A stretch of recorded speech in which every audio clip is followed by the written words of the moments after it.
we're back in Tokyo for another international lineup. What Wimbledon is to tennis and St Andrews is to golf, the Budokan is to the martial arts. The UWFi know there'll be a full house for the fastest growing martial art of them all, Bushido. Stand by for another action-packed show where the blows are real and the courage is raw. Topping the bill, Nobuhiko Takada takes on Gene Leidick. It's Yoji Anjo against Gary Albright. Naoki Sano faces Kiyoshi Tamura. Yuko Miyato takes on Victor Zangief. But starting off, Kazushi Sakuraba faces Tom Burton.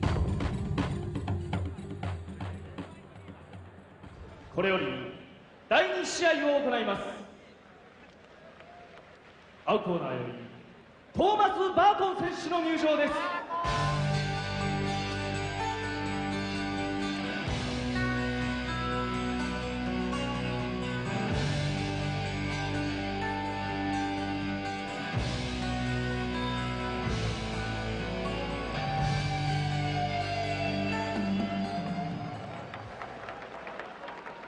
赤コーナーより桜庭和志選手の入場です。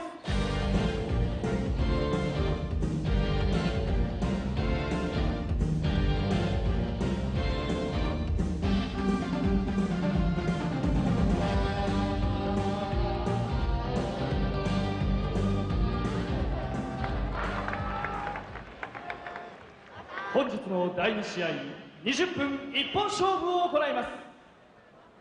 青コーナー255パウンドトーマス・バートン Tom Burton, the angry man from Florida, is struggling with the UWFi.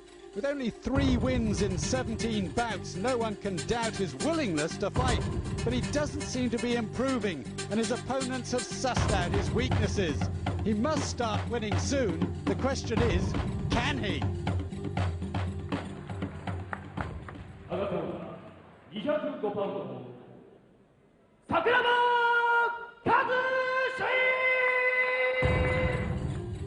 Kazushi Sakuraba, only 24 years of age. He's another man finding life a bit difficult with 6 straight defeats. He certainly lacks the experience of Tom Burton.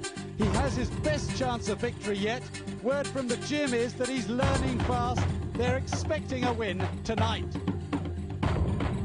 Your commentators ringside, Ted Pelk and Jeff Thompson. Well, this should be an interesting one.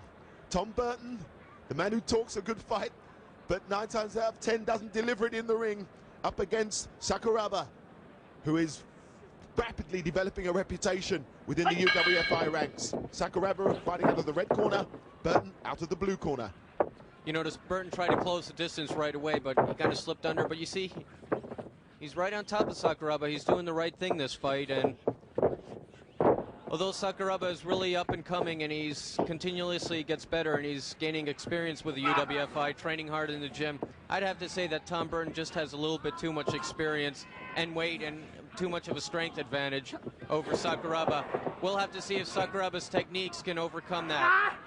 Well, Burton in the red singlet, almost a journeyman in my view of UWFi. Always seems to have the heart and the will to win, but never quite gets it right when he gets into the ring. Sakuraba in the black trunks, well, as I said, a rising star. But he seems to be getting pressure on that ankle, all right. But he gives it up. Good defense by Sakuraba. He didn't allow him to take him over with that single leg Boston Crab. And I think this is what Sakuraba has to do. And boy, are his kicks sharp tonight. Well, this is just it. Burton has been in UWFi for a long time now, seasoned, professional, but I think he still hasn't quite picked up some of the vast array of techniques that can help him. Oh, definitely, but against Sakuraba, I think his experience should be able to come over him. He's got a good Achilles tendon hold. You know, Sakuraba's kicks are very good, but he can't just keep on throwing kick after kick. Otherwise, eventually, with that big body of Burton, he's going to catch you and take you down. He's going to have to kick, move in, and move out. He's going to have to stick and move because his striking techniques are really good. Strong man is Burton, but it's Sakuraba who drops the first point. Both fighters starting at 15. Yeah, Sakuraba is going to really have to worry about that catch. He has, you know, he's going to have a lot to fight against once he's on the mat against Burton. Well, a missed flying kick of some description there. Ooh. But Burton grabbing the leg, dumping him onto the mat. Now, Sakuraba's kicks are much too quick for Burton to block, but he is doing a good job on moving inside, closing the distance and bringing him down to the mat. He's catching a lot of those kicks and taking him down, and that's what he wants to do if he wants to win this fight. He's absorbing them with that massive frame of his. But you can't take too many. After a while, they're going to take their toll, and he's going to start feeling them. Well, it's Tom Burton's left arm that's feeling it now. Good technique by Sakuraba. He's going for the shoulder lock armbar. But Tom Burton's doing good in defending. He's pulling up his upper body. He's bending his arm. And I think he'll be able to make it to the ropes in time. Yeah. And that he does. 14 points each. As we see here, Burton looked for those ropes, and he just extended that other arm. But it seems as though Tom Burton was fighting it off with strength more than anything else, and that's that strength advantage that he has. And by the growling, one would suggest he's the stronger of the two as well. You're saying some of Burton's bench press and gym work's quite impressive. Yes, it definitely is, but like we've seen before, just brute strength isn't going to win you matches in this sport. Speed and technique can overcome that. And in many cases does. Referee Wilder steps in, breaks them from the ropes, bringing them back into the center of the ring. Well, you can tell by looking at Tom Burton, he's a very strong man. But like we've seen before, with a lot of these throws and moves, it's not strength that they're doing it with, it's leverage. Right now he's applying a full Nelson, but like this too, he's trying to do it with strength more than leverage. He should be putting those hands on the top of the head to get the leverage. Well, the crowd sense something's happening. No, he's not going to be able to make him submit with that. There was a lot of strength in that, and he tried to put him away with strength. If he used a little leverage, it would have been all over. Still only 1 point in it. 14-13, Burton leads. Setting up, belly back. Oh, Sakuraba's in trouble. I don't know if he's going to get up from this one. I don't know if his neck is going to be all right from that one. That was deadly. That certainly was. Every time I see that, my neck hurts. That was an incredible drop. But Sakuraba back on his feet, amazingly in my view. I don't know if the referee wants to let this continue. That was a devastating throw. He did it again. And that was an accident. Burton was trying to slam him down on his back, and Sakuraba actually hurt himself by trying to defend it and fell on his head. Well, lightning doesn't strike twice, but I tell you what, I don't see how he can get up from this. Burton signaling that he should be knocked out. Oh, and now he's using his own strikes. I don't know if this should continue. With those suplexes, not only did he just drop him, but he drove him with all that weight and strength. And it's all over. He's not going to get up anymore. If he does, the referee should stop it because it's all over. It'll just be a matter of time. It should be stopped right now. And yes, stopped it is. Sakuraba rolls back onto the canvas. But as we see here, Burton sensing a victory and mercifully finishing off Sakuraba. Referee Wilder having to step in. Excellent performance by Tom Burton. He really knew what to do about that striking. Yes, it's always the way. As you count someone out, they just bounce back out. And the winner, Tom Burton.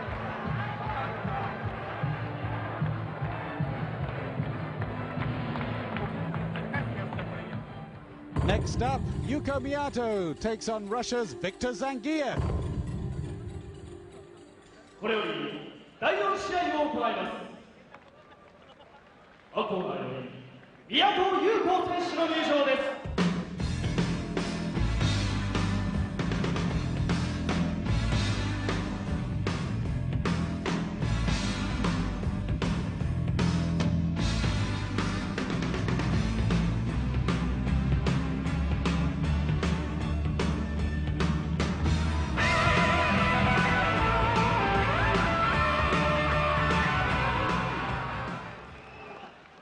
赤コーナーよりビクトル・ザンギエフ選手の入場です。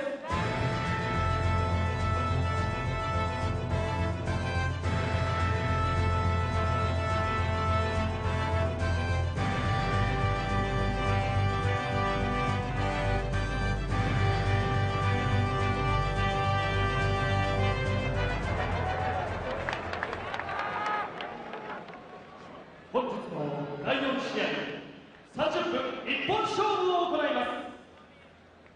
青コーナー205パウンド宮戸優子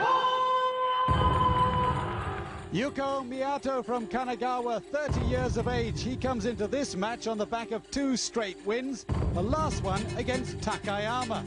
Tonight, however, the Japanese faces in Zangief a totally different test, both in size and in weight.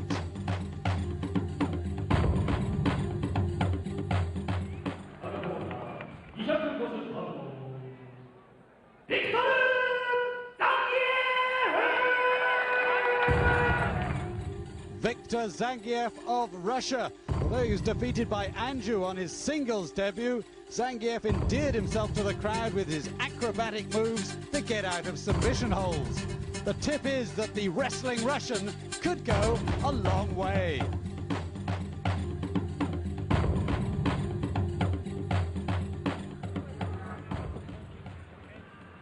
Well, this should be an interesting one.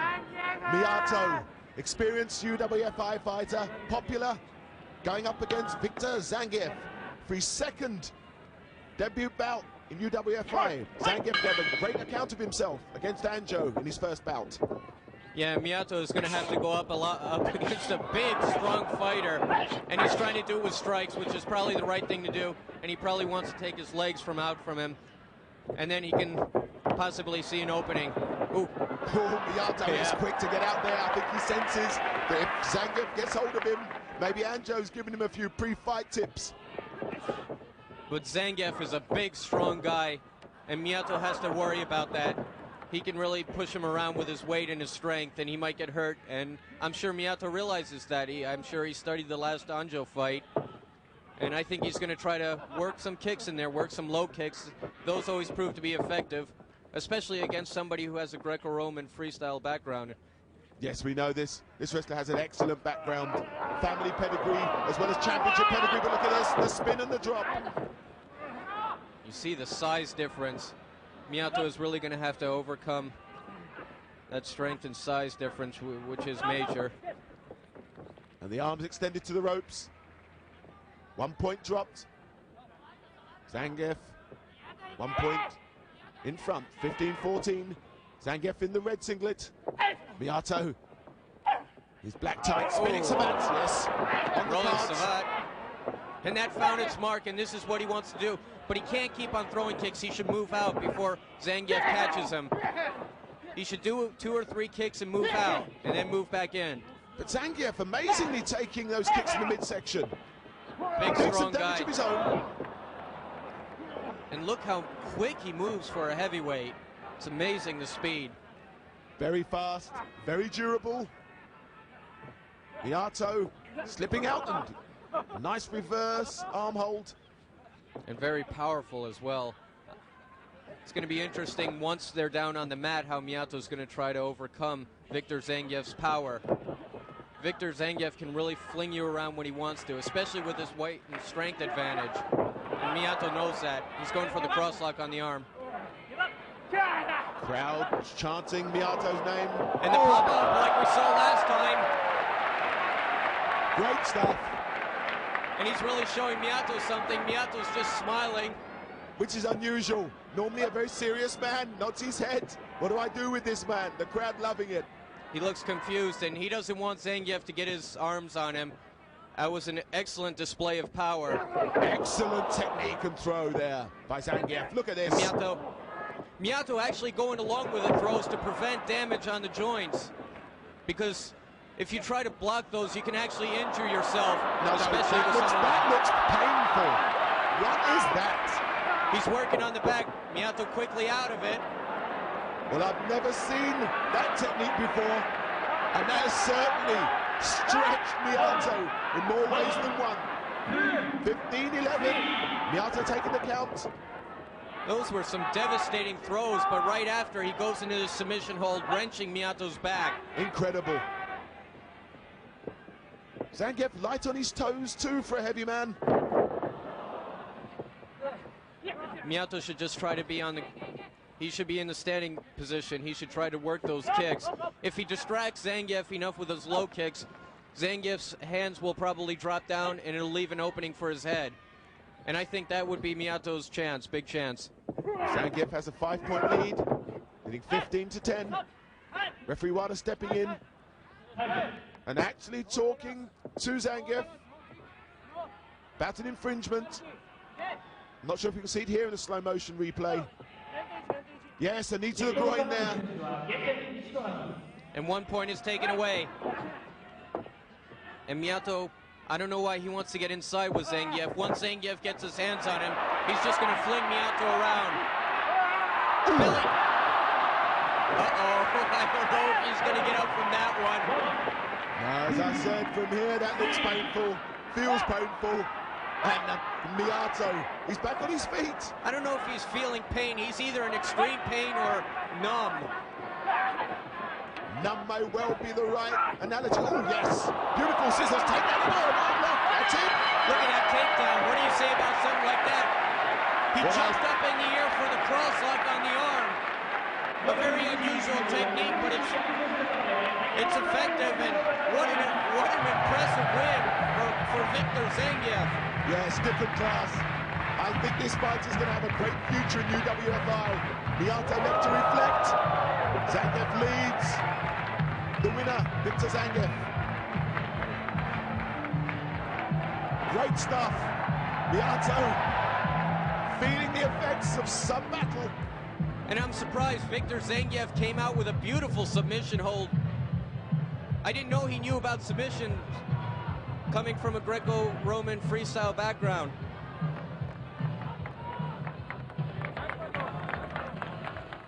In a moment, Naoki Sano takes on Kiyoshi Tamura. 青コーナーより佐野直樹選手の入場です。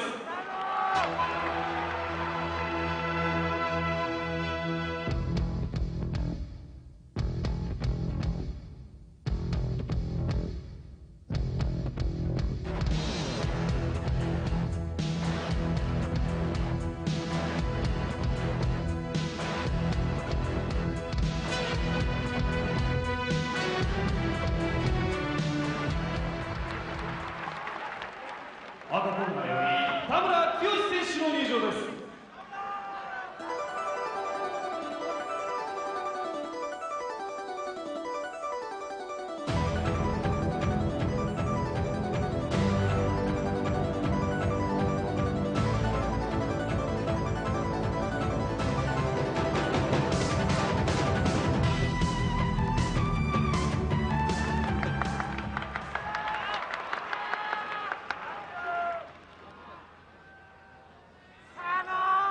ワールドトーナメントの2回戦45分一本勝負を行います。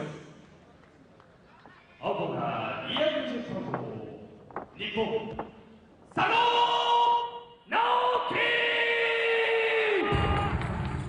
Naoki Sano from Hokkaido has had only 5 fights since joining the UWFi, but he has fought the very best and has proved himself a worthy opponent. He faced Tamura just once before, that ended in defeat. It's a revenge match, so can he turn the tables?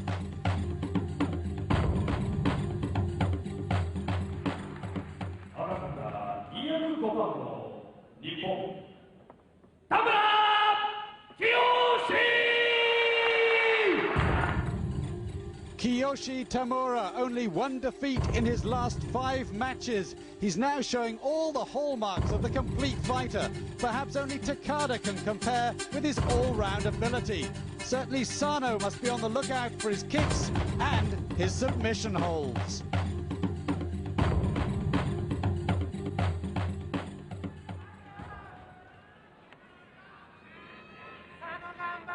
Tamura with an impressive win over Bad News Allen last time around. He went to the kicks, and that got the victory for him, which I was surprised. I thought he'd actually try to take him on at his own game on the mat. Yes, Tamura always, for me, wants to take them on at their own game. But tonight will be interesting as he goes up against Sano. Sano in the grey trunks, Tamura in the red trunks. This should be an interesting one. Sano gave a good account of himself in the Takada tag match where they went up against Albright and Dan Seven. Oh, definitely. Both of these fighters really impress me. And what impresses me about Tamura is he's put on so much, he has so much extra technique right now. That training in Thailand has really paid off, and he's really using his strikes to good effect. Sano, as we know, joined UWFi as purely a wrestler, but he himself seems to have been working in the gym on his strikes and kicks. And as you can see, the arms are up in the typical Thai fashion. Knee doing some of the deflection work. And this could well end up being a strike-kick confrontation. Yes, and they're both quick and really sharp with those kicks.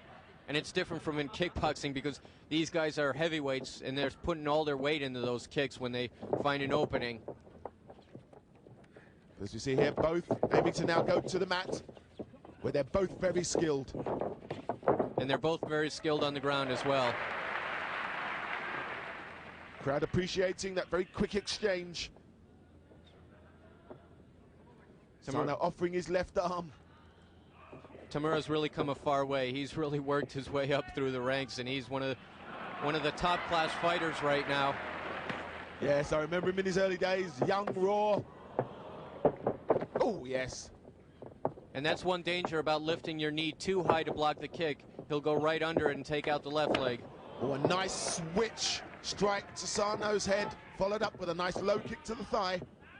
And I realized a long time ago, Tamura's kicks, he'd try to just kick you with power each and every kick, hoping that something would catch you. Ever since he came back from Thailand, you notice he's setting up those kicks and making openings, and when he finds it, he's striking. There's a lot of science behind his kicking now. Both fighters quick on the mat. Sano trying to go for a face lock.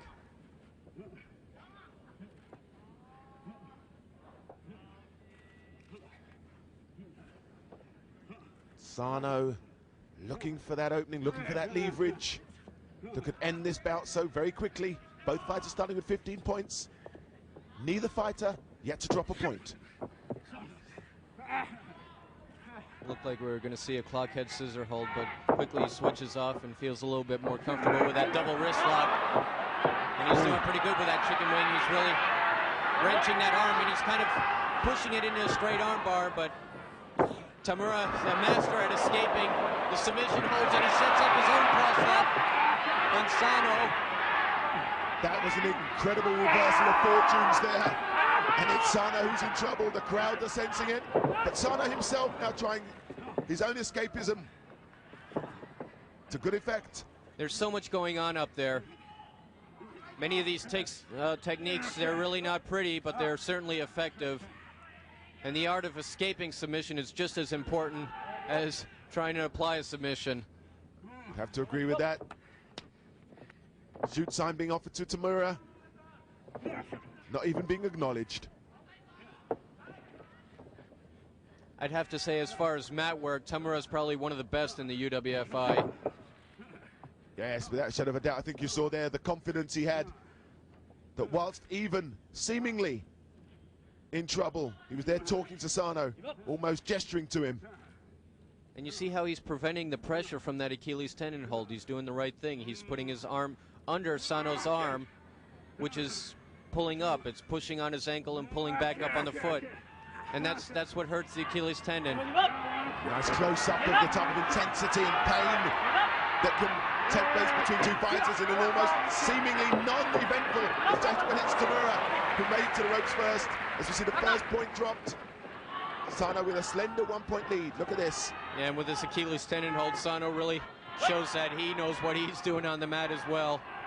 But back on their feet, and a nice left kick to the midsection. That might have been a little bit too low. It looked like it hit him in the groin. Yes. Sano wouldn't be one to fake it.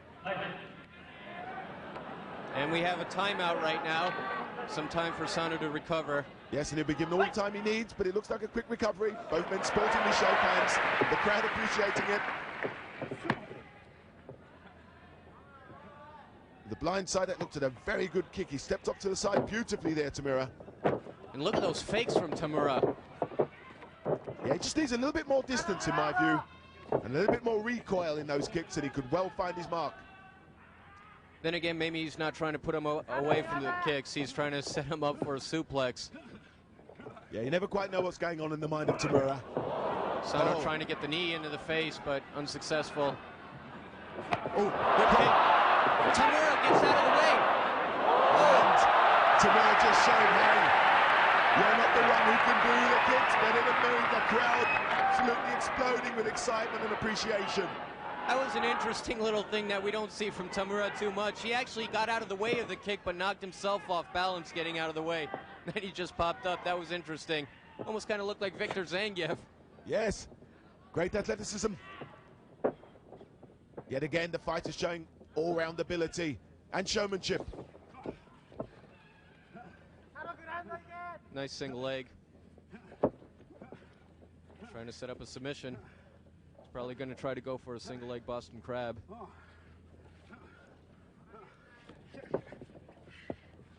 But Sano's showing good defense on the ground. He's not giving Tamura any openings. Crying out. Ooh, this is good arm bar, good arm bar. That was dangerous, and I don't know, he could have really hurt his arm on that. He really hyperextended the joint on that one. Tamura almost looking at him saying, hey, hold on a minute. Yes, the speed in which Tamura found those ropes suggested it was either a submission or the arm would have been snapped. And you notice Tamura's going back to wrestling now. He's not throwing any more strikes, which could be a sign of fatigue, although I know both of these guys are in great condition and have excellent stamina. Yes, both fighters glowing with fitness, but also grimacing with exertion and pain. But with Tamura, I don't think more than exhaustion. I think it's a lot of pain, especially from that time when Sano hyperextended the joint with that one arm bar. I'm surprised that arm's still working for him. Ooh, this could be it. Ooh. He almost had it. He just didn't quite turn Sano over enough, but now he has a good Achilles tendon hold and Sano's in trouble. Yes, and the ropes are too far. The crowd sense it. Sano's going to have to do something about it, and he's slapping away at Tamura, but he made it to the ropes. But will he be able to continue? I don't know. That'll take a lot out of you.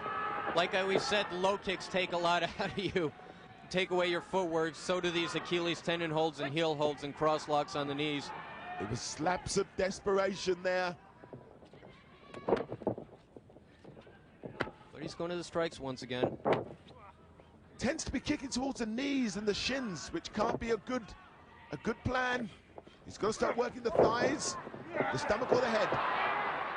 Going for the Boston Crab, but Tamura's trying to pop up, trying to prevent it, but unsuccessful. We're in the middle of the ring when he does that, when he sits back on it. Great action. A lot of technique, a lot of scientific wrestling in there tonight. Yeah, both fighters giving a good account of themselves, and this crowd really loving it. Very knowledgeable crowd, and a very excitable crowd. Yes, because they're very educated, and they know that this bout could end at any moment with one submission hold or one strike. All the ingredients that makes a good night's action here on UWFi. Tamura's shooting for the ankle. When he realizes that he can't get one thing, he quickly goes for another thing. And it's Sano screaming out again. Oh, this looks painful.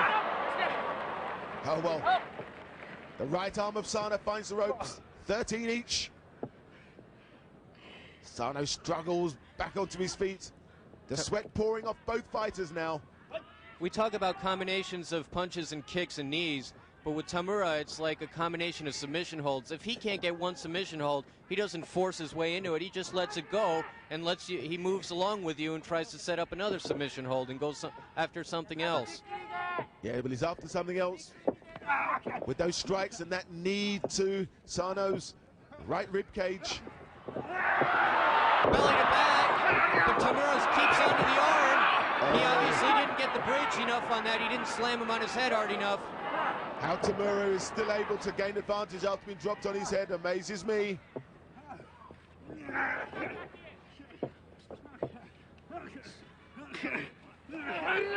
Tamura going for he's going for a double wrist lock. It's in a pretty bad position, that's it. Yes, you can see it. That arm already was in an already unretrievable position. Look at Sano's face. He looked like he was going to break it with that hammer lock, but he flipped him over and he held on to that double wrist lock. And there you have it, your winner, Kiyoshi Tamura. And great referee from referee Wada knew exactly what was going to happen. Stepped in. You see Sano being attended to.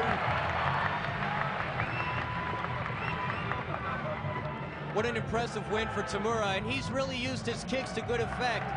But it was the mat work that did it for him tonight once again, and Yes, he comes out on top. Great match, great bout.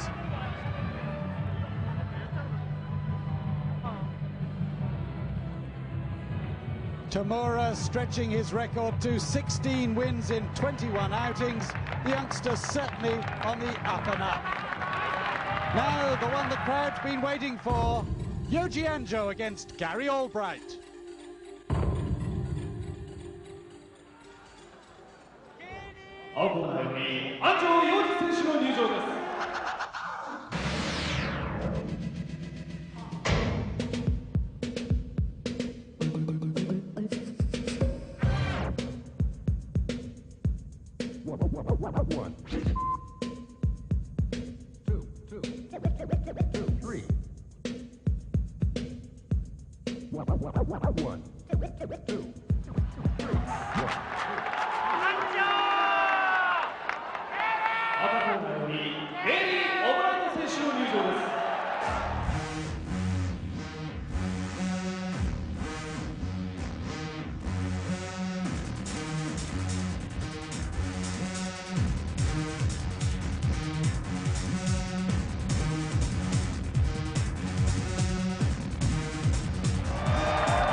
Yoji Anjo from Saitana, even at 6 foot at 210 pounds, he's giving away weight and height to Gary Albright, who's already beaten him once. He can't fancy his chances too much. He was a winner against Zangief last time out, but he's got to be wary of Albright's suplex throws.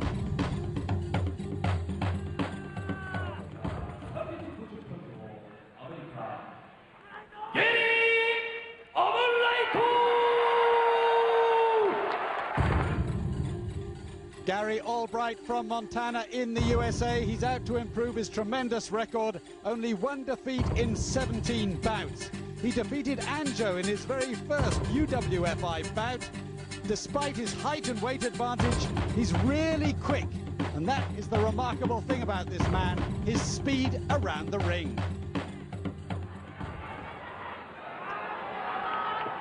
Well, I think by the look on Gary Albright's face and the alternative look on Yoji Anjo's face is that we have something quite special about to happen. Both men almost rushing into one another.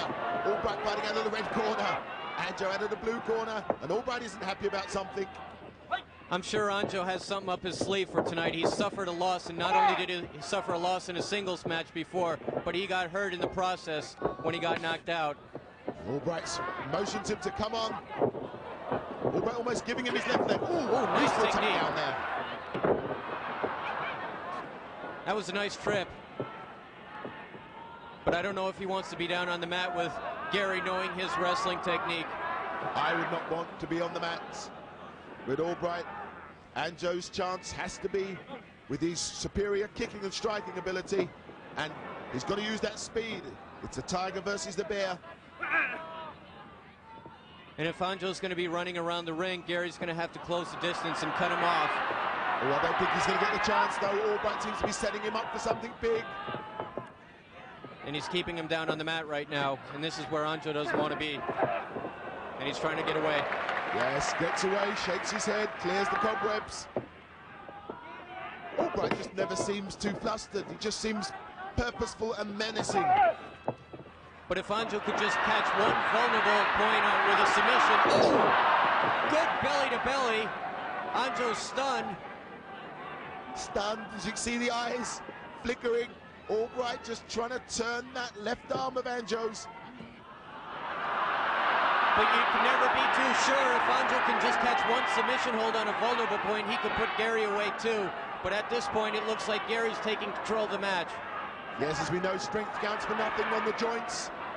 But at this moment in time, Phil Nelson. Anjo tries to make it to the ropes, but he's being dragged back. Listen to this crowd. Ooh, nice reversal, shoulder lock armbar. Great move. Good leverage. It's beyond strength right now. Is he going to get it? Ooh. Kick after the break. Anjo seems really mad, and I don't know if that's the right thing to do. He's really charged up, but he better watch it. Albright's charged up. Listen to this crowd. Referee Wilder trying to pull them apart. Look at this. Anjo escaping to the ropes. He doesn't want to go over for the ride again. Explosive stuff, but Anjo looks really upset. Gary telling him to come on. He seems to be out of the ring, but he's back in there. So much action, it's hard to follow. Well, with those suplexes, not only are you going over for the ride, but you're being driven with all that extra strength and power and weight. Good strategy by Anjo. Dropping him, going to work on the midsection with his kicks, and then trying to go for the submission. But I'm not sure what strategy works against Gary Albright. Well, it's very difficult, and when he takes you over for a ride, you notice his legs are always planted so that he gets the full power and force. Momentary lull in the action. Albright slow to break. But that was a beautiful counter from the full Nelson, that shoulder lock armbar. If he could get another chance for a submission, but he's in trouble. He's getting tied up. Double arm salto. He threw him like a rag doll. Anjo shaking his head, looking at the ropes. Anjo's in trouble, and I think he realizes it. Yeah. He not only tried to reach for it, he grappled for those ropes. 14-13, Albright leads. The points tell a completely different story to the fight. I think most of the crowd is not worried about the points right now. No, I don't see this going to points. Gary's, This would be a typical Gary's setting him up. distraction job. He's going to take over. Belly to back.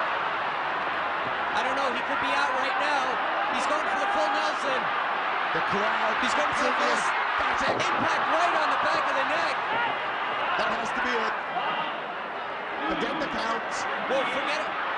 Yeah, they're not even giving him a count. Forget about the match. Is he going to get up, period? Look at this. Like a basketball, right on the back of the neck. Arms aloft, ever dominant. There's only one man who can stop the winner, Gary Albright, and that's Takada. And he's shouting for him. He wants him. Awesome. Purposeful. And I think he sent a message out there tonight, Ted. And there's only one person who'll be looking to receive it. Yeah, definitely. They're one-on-one. However, Gary Albright has made Takada submit in that tag team, so technically speaking, you could say they're 2-on-1 and Takada is behind. I'm looking forward to a rematch between them. And I can't wait. Albright will just have to wait and watch, because topping the bill is that man, Nobuhiko Takada, taking on Gene Leidick.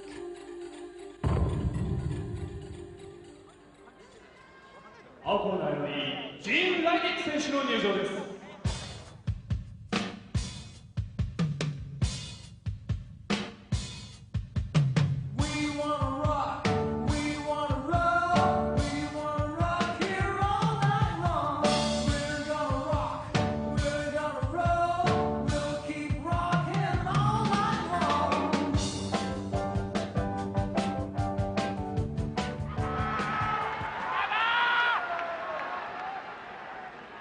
赤コーナーよ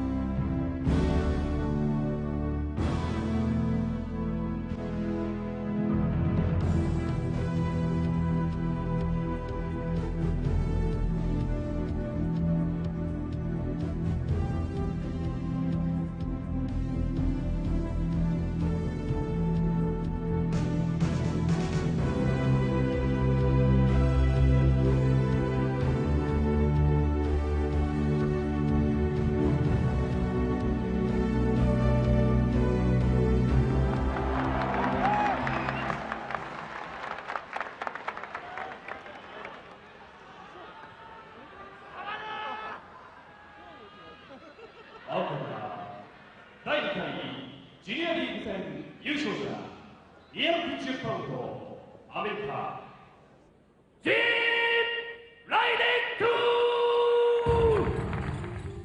After defeating Berkovic in his last match, Gene Leidick now faces the ultimate test, Takada. His tremendous rise through the ranks of the UWFi will be severely tested tonight. He's the UWFi Junior Champion. He's won 7 in a row. Now it's the moment of truth.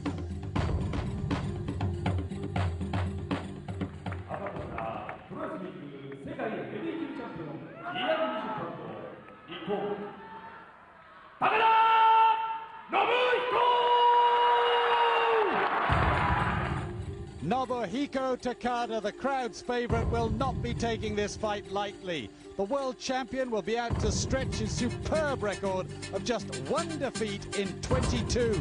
And the thought of defeat, well, that never, ever enters his mind.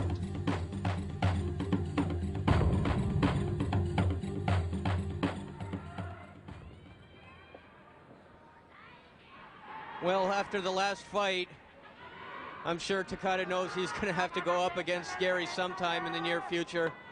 But I'm sure he's focused on tonight's match right now. He's going up against up-and-coming Gene Leidick, who's really come a far way in a short time. Yes, an interesting one. Leidick, winner of the junior division, up against the top man of UWFi. Ooh, nice technique, setting up for the armbar. Takada in the violet trunks, Leidick in the black trunks. I'd have to say that Takada has too much experience and ability over Gene Leidick, but it's going to be interesting to see how Gene Leidick tries to weather the attack. Yes, he drops a point very quickly in the opening moments of this bout. And for me, Takada just seems intent on warming himself up on Gene Leidick because he knows he's got bigger business and bigger things to get on with later. Weight-wise, I think that Gene Leidick has a slight advantage over Takada. And let's see if he tries to use that to his advantage by trying to tire him out, wear him out on the mat. Yes, but Takada's all-round ability, whether it be on the mat or on his feet, we know he uses his formidable arsenal to good effect. And for Gene Leidick, it's got to be a bout of experience with a surprise opportunity, if at all. Well, definitely, whether they're standing up or on the mat, I'd have to say that Takada has the experience, and he's superior to Gene Leidick at this point. However, I think if Gene Leidick wants to have a chance, he's going to have to, his only chance will be on the ground because he doesn't want to be standing up because he's a wrestler and he should stick to what he's good at. Well, that was very close indeed. 2-point gap, 15-13. Takada leads. As we saw there, he wasn't mucking around, he was going for the win. Leidick makes it to the ropes. Oh, devastating low kicks. And Gene Leidick's going to have to quickly close the distance. He's trying to block against those low kicks, but he's just a little bit too slow. There's too much speed behind Takada's kicks, and once they connect, there's too much power with them. Takada, amazing speed for his size. Say it's quite unusual for heavyweights to move with that speed and still maintain the endurance. Yeah, heavyweights who move like middleweights. Oh, nice. That was a nice takedown by Takada. But this crowd, always appreciative, always knowledgeable, providing their own in-crowd entertainment, while still looking for the explosive burst of energy and activity that will see either fighter coming out on top. Takada setting up for the crosslock. Ooh. And if he breaks the grip, yeah, he broke the grip, but good defense by Gene Leidick. He saw it coming, and he was on his way to the ropes before he actually applied the submission and hyperextended the joint. Yeah, shaking off the effects of that attack onto his left arm. Oh. And he doesn't want to take too many of those. If Gene Leidick can catch him by surprise and try to take him over for a ride, or catch him with a submission hold on a vulnerable point, he might have a chance too. But he's going to have to do it in the middle of the ring.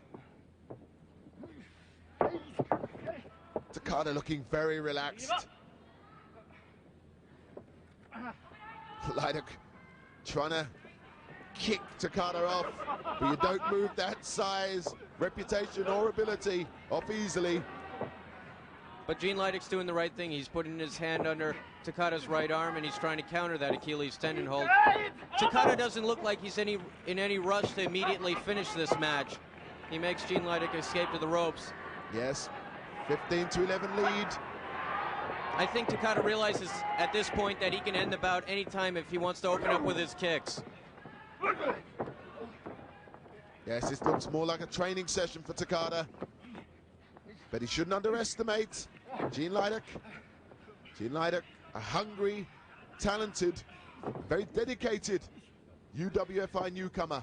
Oh, you definitely don't underestimate your opponent no matter who it is, because anybody can take it on any given time. Tell me, most of my great defeats were to newcomers. But I think Takada's offering him enough respect to make him realize who's in charge, as we see there. Devastating cross lock on the arm, once again hyperextending the joint, and Gene Leidach is in trouble. He's really hurt his arm on that submission. Yes, he has. Takada extends his lead to 5 points. Opening up with the kicks. Oh! Devastating kick, and this is the beginning of the end. Explosive, destructive. There's no way back for Gene Leidach from there. Forget it. Now. Forget it. He ain't going to get up from that one. Forget it. Those two kicks did the job. Takada took out the engine room in the midsection. Look at this. Full impact, the shock and energy. And then look at that. Just put him on the floor. And Gene Leidach actually unintentionally blocked those kicks, blocked the last kick, but the kick was so strong that it went right through the block. Yes, Takada sportingly going nowhere to see it. Gene Leidach's okay. He's on his feet. And yes, he's recovered enough for them to shake hands, to embrace, but Leidach was well and truly shook there.